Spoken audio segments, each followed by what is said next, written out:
Hey folks, it's PatriotNurse, and I'm here today with MainePrepper. Thanks for being here today. Thank you for dropping by. Thank you. This is our third part in our four-part series on resistance, and the subject we're going to discuss today is plans. The plans necessary to carry out effective resistance.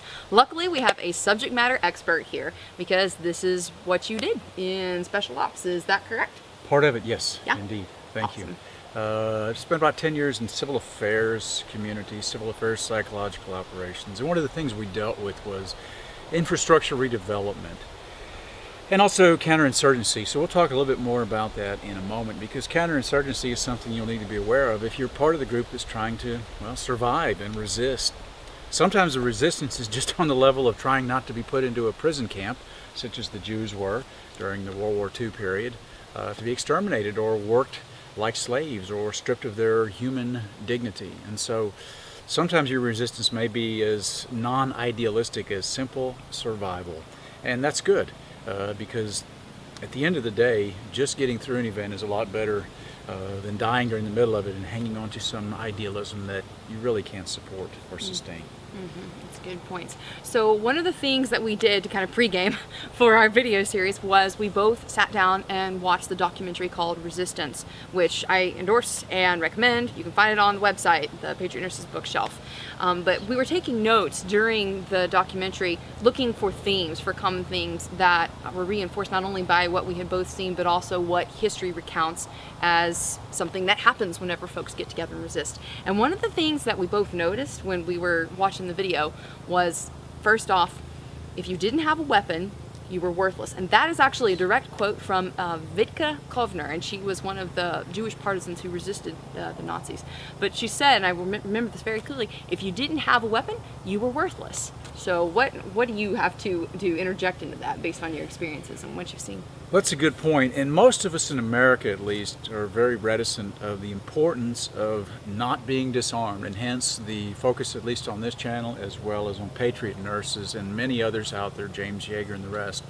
The last time they went around with the round one for weapons confiscation, which was that weapons ban, and don't let them kid you for a second that sort of thing is not aimed at gun confiscation in the end.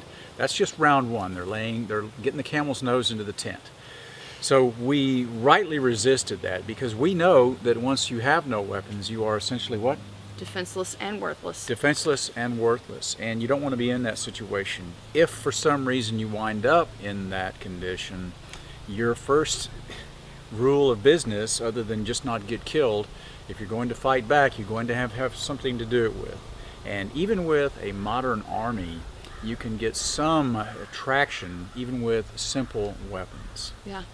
I remember in the video, the resistance video, one of the men from the Vilna ghetto, when he got a permit to go and actually work outside of the ghetto, the first day he went to a place where the Nazis were either disassembling or they were sorting through a weapons cache, and he got himself a revolver, a little 6-shot revolver, and he took it home and he put it under his pillow. That was first order of business. The first day when he should have been establishing normalcy and making sure everything, is facade. Like finding the coffee pot. All these other things. No. The first thing he did was to go and get a weapon to make sure that he could use it to carry out what he needed to do to keep himself safe and his family safe. So we've established now that weapons are clearly a very important part of the plan here. One of the other things that I noticed in the video was that, and actually two of the folks who were contributors in the video, they had said that the shortage of water was something that was very traumatic for them, that people were drinking their own urine just to wet their channels.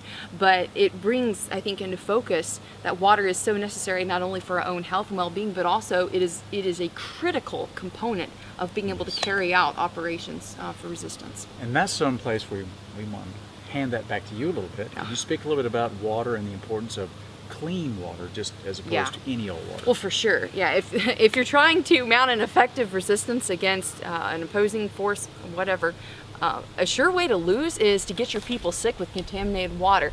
Another, from a historical aspect, during the 6-Day War, 1967 with the Israelis and the Egyptians upon the Sinai, the Egyptians neglected to hydrate their forces, and their forces performed abysmally as a consequence. The Israelis really focused on that, and that was one of the reasons why they ended up becoming victorious in that campaign. From your experience, what have you noticed are also important hinge points on that line? Water is a big one, because especially when you're trying to reestablish anything such as a normal life, and you flee out to the woods, people tend to forget. They take their little snares and their traps and a lot of things that they have romantic and fantasy ideas about when they get to the woods. And then they get out there and they realize, wow, I'm thirsty. Yeah. Wow, I'm hungry, and this trap takes 3 days before I catch something, and they make a trap big enough for a bear, and the only thing running around are mice and lizards. And so you have to be prepared for the fact that you're going to be having a pretty rough time if you just flee to the woods, especially if you haven't cached anything. And so I guess the first thing would be, had they had the foresight, they would have cached some things out in the woods, not just supplies of food and water, but cached some things up in their mind, and that would be to know how to get food and water when you get out into the wilderness. Bushcraft survival skills are good for this. I don't recommend them for raw type situation, because I really recommend you have a place that you go, that you control, that you own, and that you have stockpiled the food and the water and such. But if you have to flee out to a remote wilderness, trees around you, nothing else, and wild animals, having something cached, such as the ability to gather, and then secondly would be perhaps the basic tools that you could possibly make a cache. I mean, if we could make the ultimate cache, it would be the size of the Astrodome or something underground, and we'd have cars we drove in there, and air conditioning, and DVDs to watch. But in reality, probably it's going to be something very simple and small. Yeah.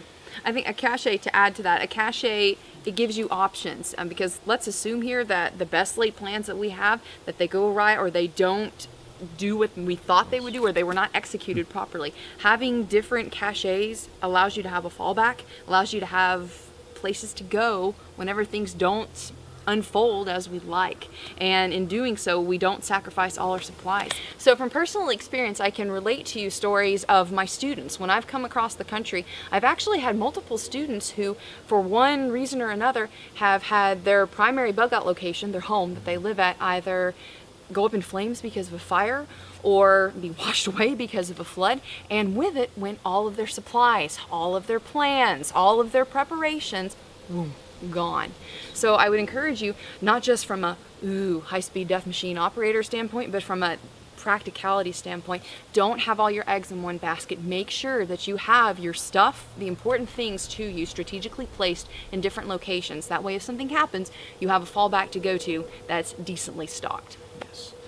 If you're going to cache things, make sure you're very careful of who knows where everything is. The last thing you'd want is for one person, and let's say you've got a group of people, and you're thinking about, we may need to one day disappear into the wilderness. Perhaps things start to get worse and worse, and you start to see some actual persecution of your political or your religious group. I don't mean you didn't win the last election. I mean serious persecution where people are talking about taking away your basic rights.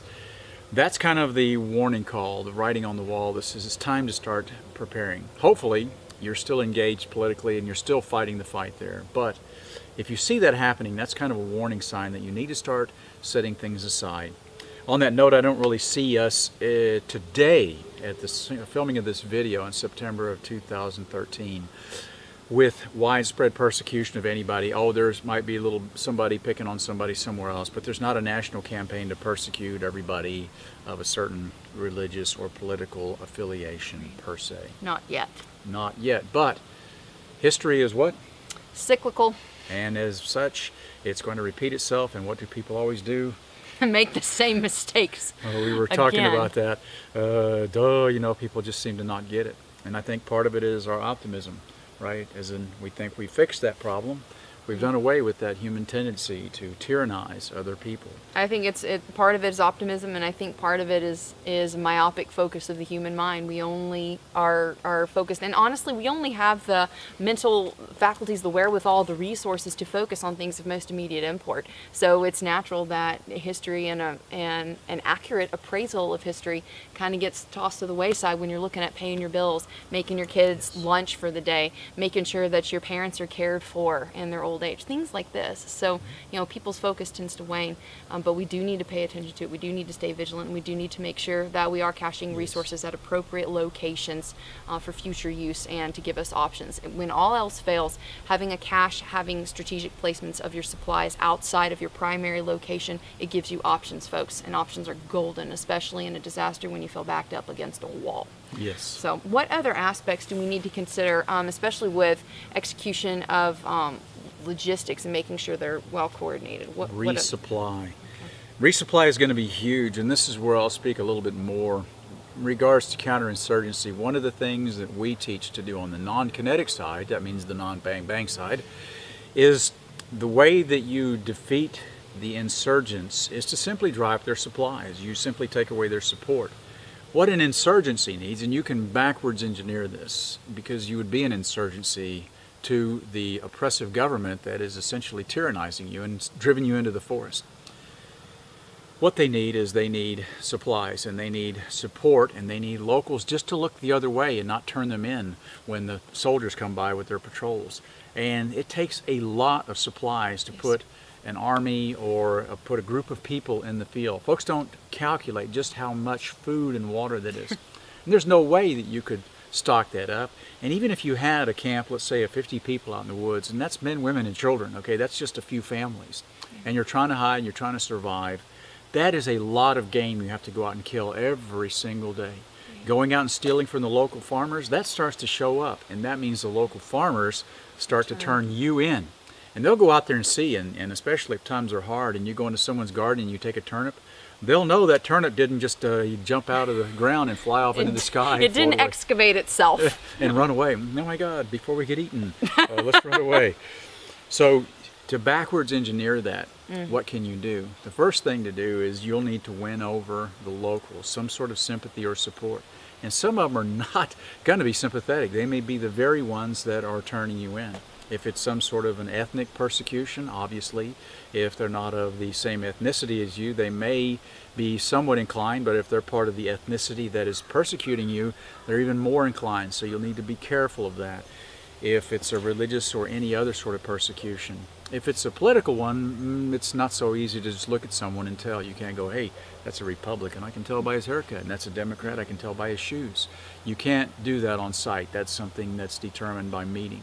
I think something that you're underscoring is, to borrow from Mao Zedong, that the gorilla is a fish and the people are the ocean that he swims in.